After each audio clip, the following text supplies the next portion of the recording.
प्रमुख प्रतिपक्षी दलको असहमतिकै बीच भोलिदेखि निर्वाचन आचार संहिता लागू हुने, प्रचारका लागि दलहरूको प्राथमिकतामा घर दैलो अभियान र सामाजिक सञ्जाल। कान्तिपुर समाचारमा आज आचार संहिता लागू हुनु अघि मन्त्री परिषदमा हेरफेर। यससँगै आज हामीसँग हुनेछ अर्थतन्त्रको सङ्कट मोचनको लागि सरकारको रणनीतिबारे आर्थिक ब्युरोको विशेष सामग्री। स्वास्थ्य बिमा बोर्डले सहज भुक्तानी नगर्दा बिमितलाई परेको अप्ठ्यारोको प्रसङ्ग। मुद्दा चल्दा चल्दै राष्ट्रपतिबाट काष्ठमण्डपको उद्घाटन भएपछि काठमाडौँ महानगर प्रमुख सहित पुरातत्वका अधिकारीहरूलाई सर्वोच्च अदालतले बोलाएको समाचार पनि हामीसँग हुनेछ। अन्तर्राष्ट्रिय समाचारमा संसद विघटन विरुद्धको मुद्दामा पाकिस्तानको सर्वोच्च अदालतको फैसलाको पर्खाइ, साथै खेलकुदमा राष्ट्रिय करातेको प्रसङ्ग पनि हामीसँग हुनेछ। नमस्कार, अब मुख्य समाचार। स्थानीय तह निर्वाचन आचार संहिता भोलिदेखि लागू हुने, पालना नगरे उम्मेदवारी रद्दसम्म हुन सक्ने कानुनसँग बाजिएको भन्दै एमालेको आपत्ति। विदेशी मुद्रा सञ्चिति घटेपछि आयात प्रतिस्थापनको निर्णय छिटो लिन वाणिज्य मन्त्रीलाई दबाव। विलासिता र कृषिजन्य वस्तु आयातमा प्रतिबन्धसम्मको तयारी। अधिवक्ता गोविन्द बन्दी कानुन मन्त्रीमा नियुक्त, शान्ति प्रक्रियामा बाँकी काम पूरा गर्ने जिम्मेवारी। सांसद नै नरहेकालाई मन्त्री बनाइएकोमा गठबन्धनभित्रै असन्तुष्टि। संसद विघटनको मुद्दा खेपिरहेका पाकिस्तानी प्रधानमन्त्री खानको राजनीतिक भविष्यको फैसला आज, सुनुवाई सकियो, फैसला केही बेरमा आउने अपेक्षा। र झन्डै 3 वर्षपछि करातेको राष्ट्रिय प्रतियोगिता सुरु। पहिलो दिन 5 स्वर्णको टुङ्गो। एसियन गेम्सका दावेदार मन्डे काजीले भागै लिएनन्।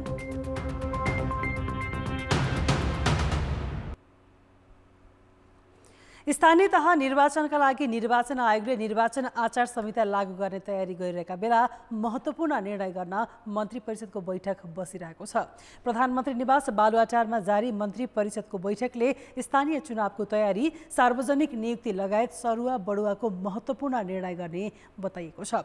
यसैगरी मन्त्री परिषदको बैठकले विभिन्न देशहरू खाली रहेका राजदूतहरूको नियुक्तिबारे सिफारिस गर्ने समेत जनाइएको छ। बालुवाटारमा मन्त्री परिषद बस्नु अघि प्रधानमन्त्री देउवाले बजेट, मन्त्रालयका काम कारबाहीको विषयलाई लिएर मन्त्रीहरूसँग जानकारी लिएका थिए।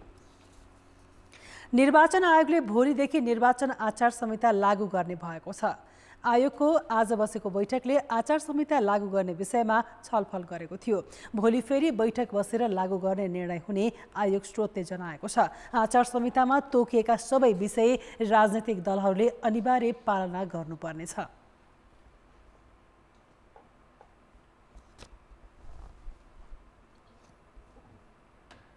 कानुन अनुकूलका कामहरू गर्न मिल्छ, कानुन प्रतिकूलका कामहरू गर्न चाहिँ मिल्दैन। र यसलाई विषयगत रूपमा छुट्याएर चाहिँ जुन मितिबाट आयोगले निर्णय गरेर लागू गर्छ, आचार संहिता लागू गर्छ, त्यो मितिबाट चाहिँ हामी विषयगत रूपमा यो गर्न मिल्ने, यो विषय गर्न नमिल्ने भनेर बुदागत रूपमा नै हामी विज्ञप्ति मार्फत यहाँहरू समक्ष आउँछौँ। निर्वाचनलाई निष्पक्ष र भयरहित बनाउँदै सबै पक्षलाई समेटेर आचार संहिता बनाइएको भन्दै आयोगले त्यसमा आशंका नगर्न सबैलाई आग्रह गरेको छ। सबै निर्वाचनमा खटिनु हुने हो केही न केही हिस्सा र अंश चाहिँ यो अनुगमनमा पनि छ, हिस्सा छ। त्यसो भएको हुनाले सबैले सबैतिरबाट अनुगमन गर्दाखेरि वास्तवमा निर्वाचन स्वच्छ, निष्पक्ष, भयरहित, विश्वासिलो निर्वाचन हुन्छ भन्ने चाहिँ आयोगले विश्वास गर्छ। आचार संहिता लागू भएपछि सरकारले गर्ने सरुवा बढुवा लगायत निर्वाचनलाई प्रभावित पार्ने काम गर्न पाइने छैन। दलहरूले आचार संहिता उल्लङ्घन गरेको पुष्टि भएमा निर्वाचनमा उम्मेदवारी रद्द गर्ने सम्मको व्यवस्था रहेको छ। वैशाख 30 गते हुने स्थानीय तह निर्वाचनका लागि आयोगले आचार संहिता जारी गरेर 7 प्रदेशमा दलहरूसँग छलफल गरिरहेको छ। अधिकांश दलहरूले प्रतिबद्धता पत्रमा हस्ताक्षर समेत गरेका छन्। प्रमुख प्रतिपक्षी नेकपा एमाले निर्वाचन आयोगले कानुनसँग बाँधिएको विषय आचार संहितामा राखेको भन्दै 6 बुँदे लिखित असहमति जनाएको छ। एमाले आज निर्वाचन आयोग पुगेर स्थानीय तह निर्वाचनका लागि आयोगले जारी गरेको आचार संहितामा संविधान र कानुनसँग बाँधिएका विषय स्वीकार्य नहुने चेतावनी दिएको हो। एमाले राजनीतिक दलहरूको चुनावी प्रचार गर्ने अधिकारलाई आयोगले अंकुश लगाउन खोजेको भन्दै आपत्ति जनाएको छ। राजनीतिक दलहरूले आफ्ना विचारहरू, मान्यताहरू मतदाता समक्ष राख्ने, प्रचार प्रसार गर्ने र आजको आधुनिक सञ्चार माध्यमहरू खास गरी सामाजिक सञ्जालहरूलाई पनि प्रचारका माध्यमका रूपमा प्रयोग गर्ने प्रणालीलाई अभ्यासमा लानुपर्छ भन्ने कुरामा हाम्रो जोड रहेको छ। दलबाट निर्वाचित प्रधानमन्त्री, मन्त्री, स्थानीय तहका पदाधिकारीहरूले आफ्ना निर्वाचन क्षेत्र बाहेकका कुनै दलको पक्ष वा विपक्षमा प्रचार गर्न नपाइने व्यवस्थाप्रति पनि एमाले प्रश्न उठाएको छ। आयोगले मङ्गलबार मात्र राजनैतिक दलहरूलाई बोलाएर आचार संहिता पालनामा प्रतिबद्धता सहितको हस्ताक्षर गराएको थियो। तर एमाले भने आचार संहिताको अध्ययन गर्ने भन्दै अहिलेसम्म हस्ताक्षर गरेको छैन। आयोगले चैत 3 गते राजपत्रमा प्रकाशित गरी आचार संहिता सार्वजनिक गरिसकेको छ। भोलिदेखि लागू गर्ने आयोगको तयारी पनि छ। अब जनमतको अन्तिम परिणाम। जनमतमा हिजो हाम्रो प्रश्न थियो, यौनजन्य हिंसाका घटना नियन्त्रण गर्न के गर्नु पर्ला? ए, कानुनको प्रभावकारी कार्यान्वयन, बी, सचेतना अभिवृद्धि र सी, सामाजिक प्रतिबद्धता। जनमतको अन्तिम परिणाम यस्तो छ, ए, कानुनको प्रभावकारी कार्यान्वयनमा 72%, बी, सचेतना अभिवृद्धिमा 19% र सी, सामाजिक प्रतिबद्धतामा 9% मत प्राप्त भएको छ। अब जनमतमा आजको प्रश्न। जनमतमा आज हाम्रो प्रश्न छ, निर्वाचन आचार संहिता प्रभावकारी कार्यान्वयन गर्न के गर्नु पर्ला? ए, दलहरूको प्रतिबद्धता, बी, नागरिक खबरदारी र सी, अनुगमनमा कडाई। जनमतको अन्तिम परिणाम भोलि साँझ 8 बजेको कान्तिपुर समाचारमा प्रसारण गर्नेछौँ। कृपया NEWS news space A, B वा C टाइप गरी 34001 मा SMS गरी आफ्नो मत व्यक्त गर्नुहोला। वैशाख 30 गते हुने स्थानीय तहको निर्वाचन आउन 36 दिन बाँकी छ। दलहरू चुनाव प्रसारको लागि पालिका स्तरमा पुगिसकेका छन्। तर यसपटक चुनावी प्रचार शैली भने परिवर्तन हुँदैछ। निर्वाचन आयोगले आचार संहितामा कडाई गर्दैछ भने दलहरूले परम्परागत शैली छाडेर सामाजिक सञ्जालदेखि विद्युतीय माध्यमको प्रयोग र घर दैलो अभियानलाई बढाएका छन्। चुनाव आउने बित्तिकै पोस्टर, पम्पलेट, छापाखानादेखि भित्ते लेखन र ब्यानर लेख्ने कलाकारलाई भ्याइ नभ्याइ हुन्थ्यो। चुनाव चिन्ह सहितका झोला, टोपी, टी सर्ट र स्टिकर तथा झण्डाहरू दिनरात लगाएर तयार पारिन्थ्यो। तर यसपटक चुनावी प्रचार सामग्री छपाई गर्नेहरूले पार्टीका झण्डा मात्रै बनाइरहेका छन्। निर्वाचन आयोगले प्रतिबन्ध लगाएका कारण पार्टी र चुनाव चिन्ह अङ्कित टी सर्ट, टोपी लगायतको माग भने न्यून छ। अहिले चाहिँ फट्टो त्यो जिल्लामा सानो कार्यक्रम ढेलाहरूमा चाहिँ प्रचारमा गएका छन्, अलिअलि 100-200, तर टी सर्ट पनि त्यस्तै गएको छ। तर अरू जुन पोहोरको स्थानीय चुनावमा जति प्रचार भएको थियो, सङ्घीय चुनावमा चाहिँ त्यो आचार संहिता लागिसकेपछि यसपालि चाहिँ थोरै मात्रामा आएको छ। त्यो नगन्नेमै आएको छ क्याप र टी सर्ट चाहिँ। आयोगको आचार संहिताले निश्चित मापदण्ड तोकेर भड्किलो प्रचारमा कडाई गरेकाले दलहरूले पनि परम्परागत शैली छाड्दै गएका छन्। बरु प्रविधि मैत्री र घर दैलो अभियानलाई प्राथमिकता दिएका छन्। मिडियाबाट नेपाली जनतालाई हरेक विषयहरू सम्प्रेषण गर्न पाउने जुन नैसर्गिक अधिकार हो, त्यसलाई पनि हामी म्याक्सिमम रूपमा हामी प्रयोग गर्दैछौँ। डिजिटलाइज रूपमा विभिन्न माध्यमबाट प्रचार प्रसारहरू गर्ने कुरा, त्यसमा पनि हामी के चाहन्छौँ भने निर्वाचन आयोगको आचार संहिताभित्र रहेर, निर्वाचन आयोगको आचार संहिता उल्लङ्घन गरेर होइन कि आचार संहिताभित्र रहेर हामीले प्रचार प्रसारलाई व्यापक ढङ्गबाट अगाडि बढाउन जरुरी देख्छौँ। धेरैजसो दलहरूको प्रारम्भिक प्रचार सामाजिक सञ्जाल र अनलाइन माध्यममा केन्द्रित देखिन्छ। त्यसबाहेक भेला, अन्तर्क्रिया र उम्मेद्वार तय भएपछि घर दैलोमा दलहरूको रोजाइ बनेको छ। जनतासँगको प्रत्यक्ष दैनन्दिनको हाम्रो जुन सम्पर्क छ, यो नै हाम्रो प्रचार प्रसारको सबभन्दा ठुलो माध्यम हो। हामीले गरेका कामहरू जनतालाई हामी बताउँछौँ, गर्न नसकेका कामहरू यो कारणले गर्न सकेनौँ, अब हामी यसरी अगाडि लैजान्छौँ भनेर जनतालाई आश्वस्त पार्छौँ र समग्रमा हामी जनतालाई हाम्रो पार्टीको पक्षमा उभ्याउनका लागि कोसिस गर्छौँ। दोस्रो कुरा, प्रविधिको प्रयोगलाई पनि हामीले महत्त्व दिएका छौँ। विद्युतीय मिडियाहरू जुन छ, यसबाट हाम्रो प्रचारहरू चाहिँ अगाडि बढाउने, हाम्रा मूल्य र मान्यताहरू, पार्टीका घोषणापत्रहरू आदि इत्यादि यसमा पनि हामीले जाने पुर्याउँछौँ नि, लैजान्छौँ। र अर्को मुख्यतः कुरा के हो भन्दाखेरि हाम्रो सङ्गठन नै हो। सङ्गठनको हाम्रो जुन नेटवर्क हामीले बनाइरहेका छौँ, सङ्गठनको नेटवर्कबाट चाहिँ हामीले जनसमुदायको बिचमा हामीले घर घरमा गएर हामीले हाम्रो नमुना मतपत्र हामीले लिएर जान्छौँ र हामीले यो हाम्रो चिन्हमा चाहिँ मात्र हामी भन्ने चाहिँ कुराको चाहिँ हामीले त्यसरी जनताको बिचमा लैजान्छौँ। युवा पुस्तालाई प्रविधि मैत्री सामग्रीले आकर्षित गर्छ पनि। यसले निर्वाचन प्रचारका नाममा हुने अनावश्यक खर्च घटाउँछ भने आचार संहिता पालना र स्वच्छ निर्वाचनको वातावरण तयार गर्न मद्दत पुग्ने देखिन्छ। दलहरूले सघाएनन् भने सामाजिक सञ्जाल प्रयोगको नियमन सजिलो छैन। कान्तिपुर समाचारका लागि क्यामेरामा पशुपति बुढाथोकी र रूपक कोइरालाका साथ दीपक आचार्य र अञ्जना लामिछाने, काठमाडौँ। प्रधानमन्त्री निवास बलौटारमा बसेको मन्त्री परिषदको बैठक भर्खरै सकिएको छ। त्यसअनुसार सरकारले विभिन्न देशका लागि 20 जना राजदूत नियुक्तिको सिफारिस गरेको छ। मन्त्री परिषदको आज केही बेर अघि बसेको बैठकले रिक्त रहेका विभिन्न मुलुकमा राजदूतका लागि 20 जनाको नाम सिफारिस गरेको हो। सरकारले 12 जना राजनीतिक र 8 जना परराष्ट्र सेवाबाट राजदूतका लागि सिफारिस गरेको छ। स्थानीय तह निर्वाचनको लागि निर्वाचन आयोगले निर्वाचन आचार संहिता लागू गर्ने तयारी गरिरहेका बेला सरकारले राजदूत नियुक्तिको सिफारिस गरेको हो। अब जनताको आवाज। आज हामीले 7 प्रदेशमा सोधेका छौँ, दलहरूको घोषणापत्रमा छुटाउनै नहुने तपाईँको मुद्दा के हुन्?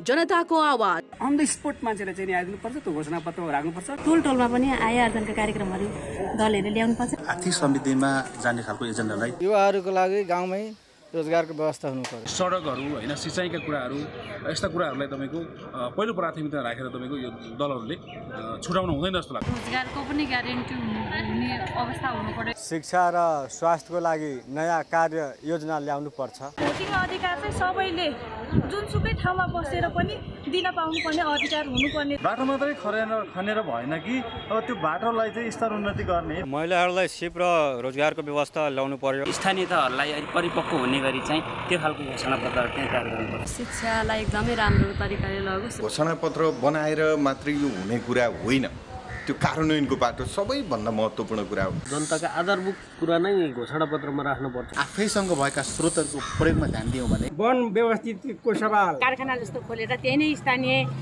युवाहरूलाई चाहिँ विदेश नपठाएर त्यही रोजगार दिनु। मानसिक स्वास्थ्य र स्वास्थ्य र शिक्षामा विशेष जोड दिनुपर्छ। यौनजन्य क्रियाहरू भइरहेछ, यसको लागि पनि केही अब गर्नु पर्यो। स्वास्थ्य, शिक्षा, पूर्वाधारका कुराहरू, उद्योग कल कारखाना त्यो कुरामा मात्रै सीमित छ, यसलाई चाहिँ लागू गरेर देखाउनु पर्ने हुन्छ। स्थानीय तहहरूले स्वास्थ्य शिक्षा आफ्नो मातहतमा ल्याओस्। युवाहरूको रोजगारीहरूको सुनिश्चितता गर्नु पर्यो।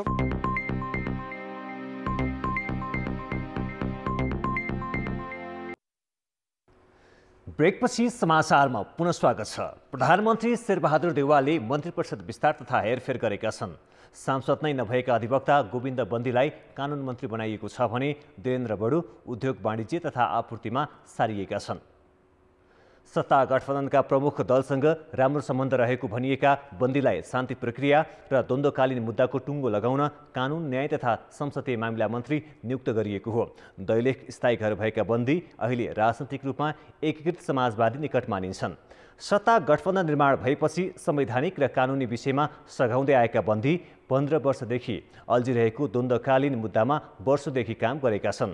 तत्कालीन प्रधानमन्त्री केपी शर्मा ओलीले 2 पटक प्रतिनिधि सभा विघटन गर्दा बन्दीले विपक्षमा बहस गरेका थिए।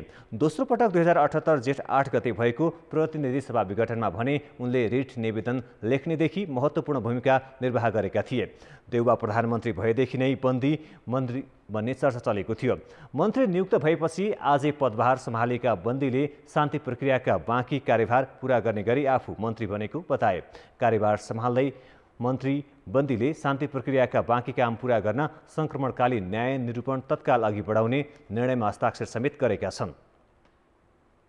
संक्रमणकालीन न्यायसँग सम्बन्धित केही कामहरू बाँकी थिए, त्यसलाई सम्पन्न गर्नुपर्ने दायित्व चाहिँ राज्यको दायित्व हो। त्यसमा धेरै कामहरू भएको छ र कतिपय कामहरू अझै पनि बाँकी छन्। त्यसलाई टुङ्ग्याउने प्रयोजनको लागि सर्वोच्च अदालतबाट विभिन्न मुद्दामा प्रतिवादित भएका सिद्धान्त, अन्तर्राष्ट्रिय कानुनका व्यवस्थाहरू, त्यसपछि विस्तृत शान्ति सम्झौता, अन्तरिम संविधानमा हामीले अगाडि सारेका प्रस्तावनाहरू, यी सबै कुरालाई हेरेर पहिला कानुन संशोधन नगरिकन यो चाहिँ के छ भन्दाखेरि अगाडि बढ्न सक्ने देखिन्न। त्यसैले हामीले भर्खरै निर्णय पनि गऱ्यौँ। हामीले यही नै निर्णय तपाईँहरूले देखि पनि हाल्नुभयो। हाम्रो प्रायोरिटी पनि त्यही हो। संविधान प्रतिकूल कानुनलाई संशोधन गर्दै द्वन्द्वकालका पीडितलाई न्याय दिने गरी कानुन बनाउने उनले बताए। काम त सरकार भन्न बित्तिकै तपाईँको मन्त्री होइन होइन सरकार भनेपछि तपाईँको जहिले पनि त्यो एउटा स्थायी रूपमा रहेको हुन्छ त्यसैले मैले यहाँ साथीहरूसँग सल्लाह गर्नै बाँकी छ के अवस्था छ कसो छ त्यो सबै सल्लाह गरेर हामीले गर्न सक्ने कुरा चाहिँ हामी गर्छौँ। उनी सांसद नभए पनि संविधानको धारा 78 अन्तर्गत मन्त्री बनेका हुन्। 6 महिनाभित्र संघीय संसदको सदस्य नबने उनको मन्त्रीपद स्वतः खारेज हुनेछ। प्रधानमन्त्री देउवाले यसअघि कानुन मन्त्री रहेका देलेन्द्र प्रसाद बडुलाई भने उद्योग वाणिज्य तथा आपूर्ति मन्त्रालयको जिम्मेवारी दिएका छन्। उक्त मन्त्रालय यसअघि गजेन्द्र हमालले प्रधान न्यायाधीशको कोटाबाट नियुक्त भएको भन्दै विवादमा परेका कारण राजीनामा दिएपछि रिक्त थियो। 22 मध्ये रक्षा मन्त्रालयको जिम्मेवारी भने देउवा आफैले सम्हाल्दै आएका छन्। सर्वोच्च अदालतले विचाराधीन मुद्दाको फैसला नहुँदै काष्ठमण्डप उद्घाटन गर्नुको लिखित जवाफ माग गरेको छ। सर्वोच्चको यसअघिको आदेश विपरीत काष्ठमण्डपको उद्घाटन गरिएको भन्दै परेको अवहेलना मुद्दामा काठमाडौँ महानगरपालिका पुरातत्व विभाग र काष्ठमण्डप पुनर्निर्माण समितिसँग लिखित जवाफ माग गरेको हो। न्यायाधीश कुमार रेग्मीको एकल इजलासले 7 दिनभित्र जवाफ दिन भनेको हो। राष्ट्रपति विद्यादेवी भण्डारीले सोमबार काष्ठमण्डपको उद्घाटन गरेकी थिइन्। काष्ठमण्डपभित्र गोरखनाथ र गणेशको मूर्ति फेरिएको विषयमा परेको मुद्दा विचाराधीन रहेकै अवस्थामा उद्घाटन भएपछि सर्वोच्चमा अवहेलना मुद्दा परेको थियो। स्वास्थ्य बिमा गराएका मध्ये सेवा लिनेको संख्या 40% पुगेको छ, तर बिमाको रकम सहज भुक्तानी पाउन नसकेको गुनासो उत्तिकै छ। स्वास्थ्य बिमा बोर्डले भने जनशक्ति अभावका कारण कागजपत्रहरू रुजु गर्ने लगायतका काममा समस्या हुने गरेको जनाएको छ। बोर्डले स्वायत्त निकाय भए पनि अझै अस्थायी संरचनामा सञ्चालित हुनु परेको र जनशक्तिको अभावका कारण अस्पतालहरूले पठाएका कागजपत्रहरू रुजु गर्न केही ढिलाइ भएको स्वीकार गरेको हो। यो बाहेक अस्पतालहरूले समेत यकिन कागजपत्र नपठाउँदा रुजु नगरी बिमाको रकम भुक्तानी गर्न नमिल्ने भएकाले समस्या भएको बोर्डको भनाइ छ। हामीले रुजु गर्दैछौँ, रुजु नगरिकन दिन मिल्दैन। रुजु पनि हामीले 2-4 वर्ष पहिलेदेखि सबै सकेर कार्तिकसम्म आइसकेका छौँ हैन। मक्सिर पुस माघको रुजु हुँदैछ। अनि रुजु गर्न चाहिँ अलि समय लाग्ने, कागजपत्र नपुग्ने त्यस्ता समस्याहरूले गर्दा अलिकति ढिलो भएको चाहिँ हालसम्म 53,04,270 जनाले स्वास्थ्य बिमा गराएका छन्। यो कुल जनसङ्ख्याको करिब 20.3% हो। बिमा नवीकरण दर 70% छ। अब चाँडै अनलाइनबाटै बिमा नवीकरण गर्न मिल्ने बोर्डले जनाएको छ। फ्रेन्च आरोही नेतृत्वको टोलीले सगरमाथा शिखरसम्म पुग्नका लागि अहिलेको भन्दा सुरक्षित बाटो पत्ता लगाएको दाबी गरेको छ। काठमाडौँमा आज आयोजित पत्रकार सम्मेलनमा आरोही 70 वर्षीय मार्क बाटार्डले सगरमाथा आरोहणमा जोखिमपूर्ण मानिने खुम्बु आइसफल छरेर पहिलो शिविरसम्म पुग्ने वैकल्पिक बाटो प्रस्तुत गरे। त्यसमा आफूहरू सफलताको नजिक पुगेको उनको दाबी छ। बढ्दो विश्वव्यापी तापमानका बीच खुम्बु हिमनदी दिनदिनै अस्थिर बनिरहेको आरोहीहरू बताउँछन्। 8 वर्ष अघि सन् 2014मा त्यहाँ हिम पहिरो जाँदा 16 जना शेर्पाहरूले ज्यान गुमाएका थिए। अहिलेसम्म खुम्बु आइसफल क्षेत्रमा 309 जनाले ज्यान गुमाइसकेका छन्, जसमध्ये 111 नेपाली हुन्। एडमन्ड हिलारीले पहिलो पटक सगरमाथा आरोहण गरेको 69 वर्षपछि वैकल्पिक बाटोको नजिक पुगेको फ्रेन्च टोलीको दाबी छ। अहिले तय गरेको बाटो चट्टानको भएकाले सुरक्षित रहेको दाबी गरिएको छ। उक्त मार्गबारे सरकारले स्वीकृति दिइसकेको छैन। वैकल्पिक बाटो हुँदै 6500 मिटरको उचाइपछि पहिलो बेस क्याम्प भेटिन्छ। आरोहीले त्यहाँदेखि पुरानै रुटबाट सगरमाथा चढ्नुपर्नेछ। थप अध्ययनका लागि टोली भोलि नै सगरमाथा आधार शिविर जाँदैछ। अर्थ र विकास। विदेशी विनिमय संस्कृति लगातार घटिरहँदा आयात प्रतिस्थापन र निर्यात प्रवर्धनको ठोस निर्णय लिन वाणिज्य मन्त्रालयका अधिकारीहरूले मन्त्रीलाई सुझाएका छन्। उद्योग वाणिज्य तथा आपूर्ति मन्त्री दिलेन्द्र प्रसाद बडुको स्वागतमा वाणिज्य सचिव गणेश पाण्डेले अहिलेको संस्कृतिले 7 महिनाको वस्तु तथा सेवा पनि धान्न नसक्ने भएकाले आयात रोक्ने र निर्यात बढाउने अल्पकालीन कार्यक्रम तत्कालै ल्याउन सुझाव दिए। व्यापार घाटा अनियन्त्रित भएको सरकारी अधिकारीहरूको भनाइ छ। त्यसमा चाप परेर त्योभन्दा 7 महिनाभन्दा पर चाहिँ घटिरहेको स्थिति छ। त्यसकारण अब हामी माननीय मन्त्रीज्यू यसमा तत्कालै हामीले केही न केही सुधार गरेर आयातलाई कसरी व्यवस्थापन गर्ने अथवा आयात प्रतिस्थापन गर्ने र निर्यात प्रवर्धन गर्ने भन्ने कुरामा तत्कालै हामीले केही निर्णय गर्नुपर्नेछ। नेपालले सबैभन्दा बढी खर्च इन्धन आपूर्तिमा गर्दै आएको छ। गत माघसम्म मुलुकमा विदेशी विनिमय सञ्चित 9 अर्ब 75 करोड डलर थियो। अहिले सञ्चित घट्दै गएको छ। फागुनसम्म 13 खर्बभन्दा बढीको आयात भएको छ। निर्यात भने 1 खर्ब 47 अर्बमा सीमित छ। मन्त्री बडुले समस्या पहिचान गरेर समाधानमा लाग्ने बताए। र कमिटमेन्ट हामी यो चुनौतीलाई पार लगाउँछौँ, पार गर्छौँ, सफलतापूर्वक पार गर्छौँ। यो आत्मविश्वासका साथ, यो प्रतिबद्धताका साथ हामी अगाडि जान सक्यौँ भने चुनौती व्यक्तिका निमित्त सफलताका निमित्त एउटा अवसर पनि। अर्थतन्त्रका आन्तरिक र बाह्य सूचक नकारात्मक बन्दै गएपछि राष्ट्रिय योजना आयोगका उपाध्यक्ष मन्त्रालयका सचिवहरू सम्मिलित उच्चस्तरीय टोलीले 1 हप्ता यता व्यापार घाटा कम र अनियन्त्रित चुहावट रोक्ने विषयमा छलफल गरिरहेको छ। सरकारले विलासिताका सूचीमा राखेको वस्तु मात्रै वा अत्यावश्यक बाहेकका सबै वस्तु आयातमा प्रतिबन्ध लगाउने बारे छलफल गरिरहेको छ। तर विद्युतीय सवारी आयात गर्न दिने वा नदिने विषयमा सरकारी अधिकारीहरू नै अन्यलमा छन्। सरकारले मुख्यतः इन्धनबाट चल्ने गाडी, दैनिक उपभोग हुने चामल तथा तरकारी जस्ता कृषिजन्य वस्तु र मदिरामा पूर्ण प्रतिबन्ध लगाउने तयारी गरेको छ। स्वदेशमै उत्पादन हुने वस्तुमा समेत परनिर्भरता बढेपछि सरकार दबावमा परेको हो। खेलकुद समाचार। नमस्कार, कान्तिपुर खेलकुद समाचारमा स्वागत छ। नेपाल पुलिस क्लबका महसुस मोक्तानले प्रथम कृष्ण प्रसाद भट्टराई राष्ट्रिय कराते च्याम्पियनसिपको एकल कातामा स्वर्ण पदक जितेका छन्।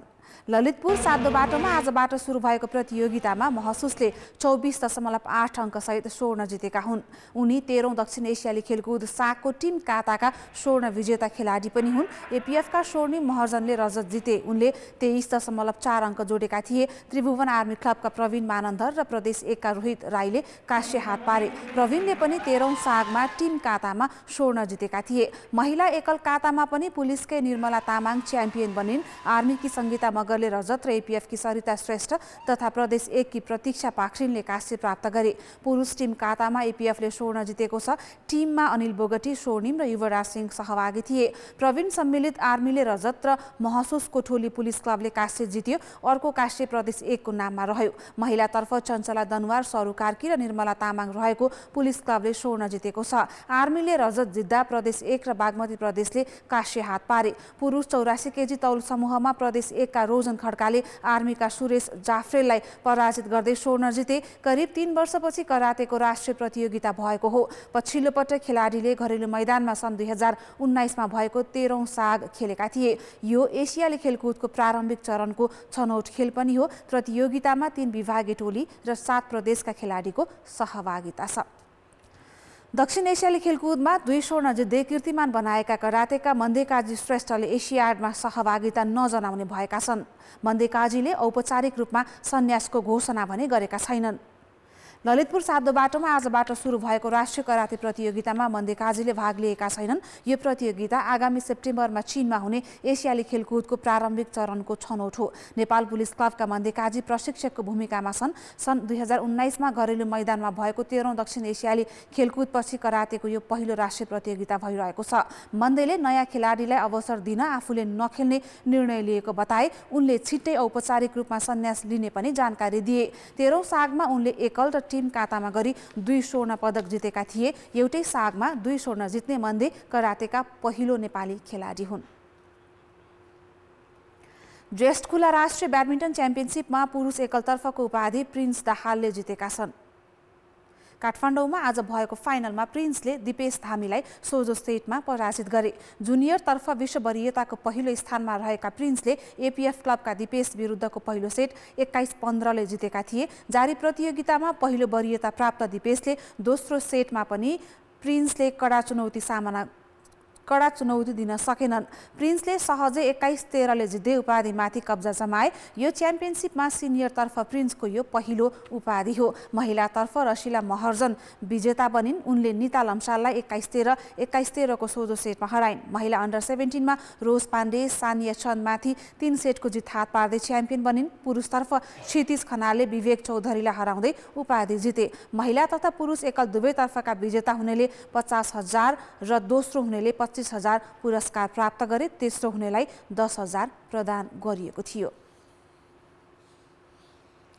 A division club Manang Marsyangdi Itahari gold कपको सेमिफाइनलबाटै बाहिरिएको छ। सेमिफाइनलमा सगरमाथा फुटबल क्लब मोरङले मनाङलाई 4-2 गोलले पराजित गरेको हो। इटहरी रङ्गशालामा आज भएको खेलमा मनाङले 2-0 गोलको अग्रता जोगाउन सकेन। 20औं मिनेटमा अञ्जन बिष्ट र 30औं मिनेटमा आफिज ओलावालेले गोल गरेपछि मनाङ पहिलो हाफमा 2-0 ले अघि थियो। तर दोस्रो हाफमा सगरमाथाले उत्कृष्ट पुनरागमन गर्यो। 66औं मिनेटमा आशिष लामाको गोल मार्फत सगरमाथा खेलमा फर्कियो। 70औं मिनेटमा उनैले बराबरी गोल गरेपछि खेल 2-2 को रोमाञ्चक स्थितिमा पुग्यो। 71औं मिनेटमा भुवन बस्नेतको गोल मार्फत सगरमाथा खेलमा पहिलो पटक अग्रता बनाउन सफल भयो। 85औं मिनेटमा आवास लामिछानेको गोलपछि मनाङ 4-2 ले स्तब्ध हुँदै प्रतियोगिताबाट बाहिरिँदा सगरमाथा उपाधि नजिक पुगेको छ। अब उसले उपाधिका लागि शनिबार त्रिभुवन आर्मी फुटबल क्लबसँग प्रतिस्पर्धा गर्नेछ। पाल्पाको तानसेनमा आजबाट सुरु सञ्जय स्मृति राष्ट्रिय महिला बीच भलिबल प्रतियोगिताको पहिलो खेलमा प्रदेश 1 ले मध्य प्रदेशलाई सोझो सेटमा पराजित गरेको छ। रानी महलमा भएको खेलमा अञ्जना लिम्बू र प्राची गौतमको जोडीले मध्य प्रदेशका सबिना चौधरी र नेहा चौधरीको जोडीलाई 21-7, 21-16 को सेटमा हराएको हो।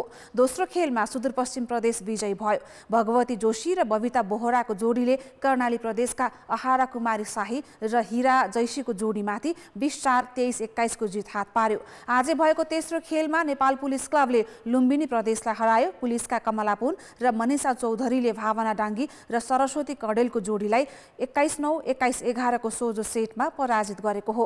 आफ्नो दोस्रो खेलमा भने प्रदेश 1 एपीएफ क्लबसँग पराजित भयो। रेशमा भण्डारी र निरुता ठगुन्नाको जोडीले सहज जित निकालेका हुन्। यस्तै गण्डकी प्रदेशका पवित्रा विशी र रेबिना घरतीमगरको जोडीले बागमती प्रदेशका मोनिका महतो र रोजिना कुमालको जोडीलाई पराजित गरेको छ। विजेताले 1 लाख र उपविजेताले 50,000 रुपैयाँ प्राप्त गर्नेछन्।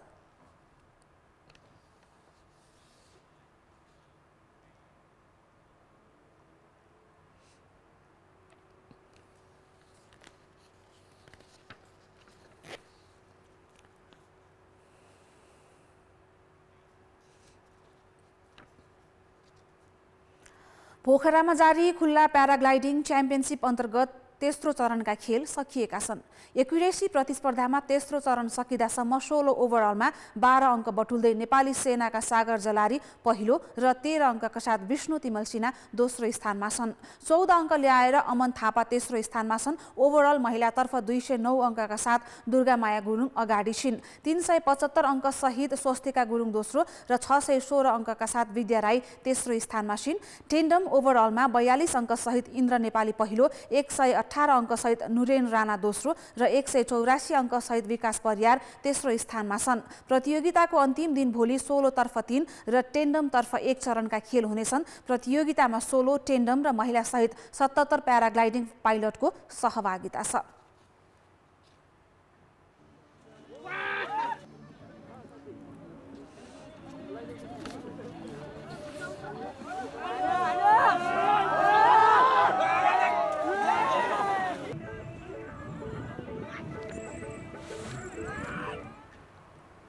खेलकुद समाचार अहिलेलाई यति नै। अब मौसम सम्बन्धी जानकारी।